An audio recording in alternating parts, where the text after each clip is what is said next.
வணக்கம். இன்று துருக்கி ஒரு பெரிய அரசியல் மற்றும் பொருளாதார கலக்கத்தில் உள்ளது.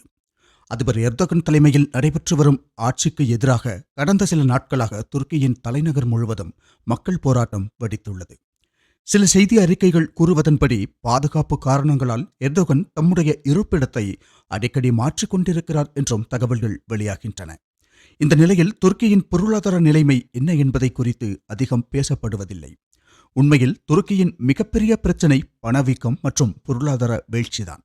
இப்போது ஒரு அமெரிக்க டாலர் சுமார் 44.8 துருக்கி லீராவாக உள்ளது. ஒரு லீராவை இந்திய ரூபாயில் மாற்றி பார்த்தால் அதிர்ச்சிகரமான தரவுகள் கிடைக்கின்றன. தற்போது ஒரு துருக்கி லீரா இந்திய ரூபாயில் சுமார் 2 ரூபாய் 7 பைசா மட்டுமே மதிப்பை கொண்டுள்ளது. ஆனால் கடந்த காலத்தின் நிலைமை அப்படி இருந்திருக்கவில்லை. 2010ஆம் ஆண்டு ஒரு துருக்கி லீரா இந்திய ரூபாயில் மாற்றினால் சுமார் 28 ரூபாய் 83 பைசாவாக இருந்தது. 2015ஆம் ஆண்டில் அது 22 ரூபாய் 68 பைசாவாக குறைந்தது. 2020ஆம் ஆண்டில் அது சுமார் 8 ரூபாய் 2 பைசாவாக சரிந்தது. 2026ஆம் ஆண்டில் அது இப்போது 2 ரூபாய் 7 பைசாவாக மேலும் குறைந்துள்ளது. அதன் பொருள் துருக்கி நாணயம் இந்திய ரூபாயை விட வேகமாக மதிப்பிழந்துள்ளது என்பதாகும். சில ஆண்டுகளில் இந்திய ரூபாய் துருக்கி நாணயத்தை விட வலுவாக மாறும் நிலை உருவாகியுள்ளது. இங்கு முக்கியமாக புரிந்து கொள்ள வேண்டியது என்னவென்றால், நாம் ரூபாய் டாலர் மாற்று விகிதத்தை மட்டும் பார்த்து முடிவு செய்து விடுகிறோம். ஆனால் உலகளாவிய அளவில் டாலரின் ஆதிக்கம், அதன் தேவையும் தாக்கமும் மிகவும் அதிகமாக இருப்பதால் எந்த நாணயத்துடனும் ஒப்பிடும்போது அது ஒரு தனி அளவுகோலாகவே இருக்கும். அதனால் ரூபாய் டாலருக்கு எதிராக சற்று பலவீனமாக இருப்பது மட்டுமே பொருளாதாரம் சிதைந்து விட்டது என்பதற்கான ஆதாரம் அல்ல. மாறாக துருக்கி போன்ற நாடுகளுடன் ஒப்பிடும்போது இந்திய ரூபாய் நிலைத்தன்மையை காட்டுகிறது. ஒரு காலத்தில் இந்தியாவை விட பொருளாதார ரீதியாக முன்னிலையில் இருந்த துருக்கி இன்று கடுமையான வீழ்ச்சியை சந்தித்து வருகிறது. மொத்த உள்நாட்டு உற்பத்தி அளவில் அல்ல, ஒருவருக்கு வரும் தனி வருமான அளவில் துருக்கி இந்தியாவை விட உயர்ந்த நாடாக இருந்தது. ஆனால் இன்று அந்த நாடே தமது நாணய மதிப்பை காப்பாற்ற முடியாமல் போராடுகிறது. துருக்கி லீராவுடன் ஒப்பிடும்போது இந்திய ரூபாயின் மதிப்பு உயர்ந்திருப்பது ஒரு முக்கியமான மாற்றமாக பார்க்கப்படுகிறது. 2010ஆம் ஆண்டு சுமார் 29 ரூபாய் கொடுக்க வேண்டிய இடத்தில் இன்று 2 ரூபாய்க்கு அருகில் வந்திருப்பது ரூபாயின் சார்பு வலிமையை காட்டுகிறது. இதற்கான முக்கிய காரணம் துருக்கியில் ஏற்பட்ட மிகப்பெரிய பணவீக்கமாகும். அந்நாட்டின் பொருளாதார கொள்கைகளும் நாணய மதிப்பு சரிவுக்கு காரணமாகியுள்ளது. உலகளாவிய அளவில் டாலருக்கு எதிராக ரூபாய் சற்றே பலவீனமாக இருந்தாலும் லீரா போன்ற பல நாணயங்களுடன் ஒப்பிடும்போது அது நிலைத்தன்மையை காட்டுகிறது. இந்த நிலை தொடர்ந்தால் மிக விரைவில் இந்திய ரூபாய் துருக்கி நாணயத்தை விட வலுவாக மாறும் என்பது நிச்சயமாக கூறப்படுகிறது. துருக்கியின் தற்போதைய நிலையை பார்க்கும்போது அங்கு மக்கள் கோபம் வெடித்துள்ளது.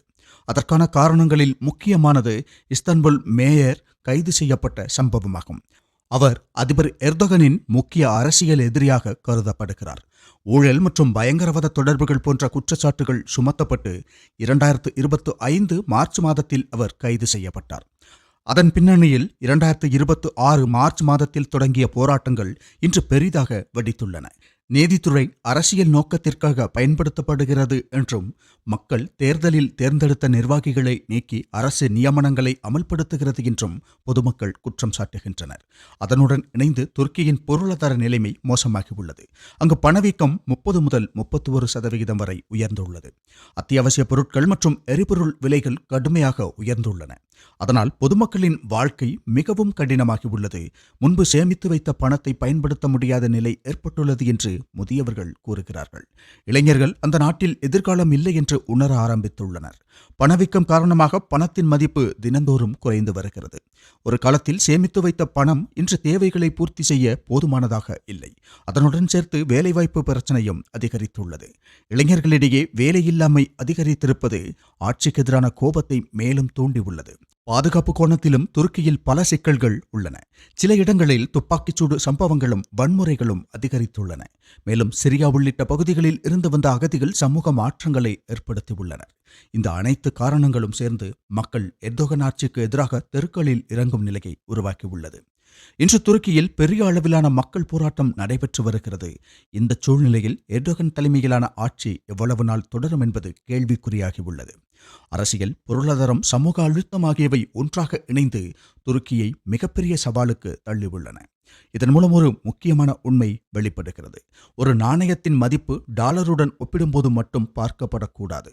உலகளாவிய சூழல், உள்நாட்டு பொருளாதாரம், பணவீக்கம், அரசியல் நிலைத்தன்மை ஆகிய அனைத்தும் சேர்ந்துதான் ஒரு நாட்டின் உண்மையான பொருளாதார நிலையை நிர்ணயிக்கின்றன. இந்த நிலையில் இந்திய ரூபாயின் நிலைத்தன்மை பலரால் கவனிக்கப்படாமல் போகிறது, அல்லது வேண்டுமென்றே பேசப்படாமல் விடப்படுகிறது. உண்மையை முழுமையாக பார்க்காமல் ஒரு பகுதியை மட்டும் வைத்து முடிவு செய்வது தவறான புரிதலை உருவாக்கும் என்பதையும் இந்த சூழல் மிக தெளிவாக காட்டுகிறது.